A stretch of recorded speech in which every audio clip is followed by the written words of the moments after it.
Hello po mga ka-DIY. Tayo nga pala ay naimbitahan ng isa sa ating mga kaibigan na bago matapos ang taon ay makapagluto ng hinalo ng Lokban Quezon Province version.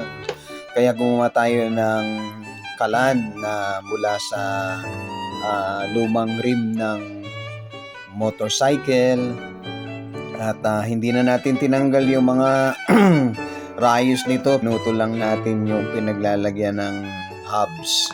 At yung mga rayos ay pinanatili natin para mapaglutuan din ng kaldero ang kalan na ito.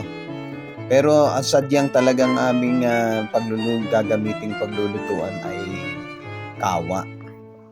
Yan.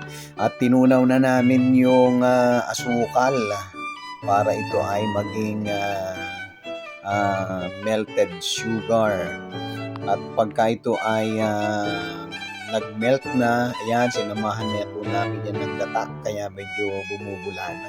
Inilagay na ng aming kaibigan, shout out kay Kuya Isayas at sa kanyang pamilya na nag-imbita sa amin kasama ng aking Kuya Noli at ng aking hipag. Dahil sa pagluluto namin ito ay nakita po ito. Kapag ka ito pala ay kumukulo na ay kailangan talaga haluin ng haluin. At pagka ito ay pagkaluto na siya ay ipisahin na ng sagwan. Ayan, ganyan ang pagpisa niyan.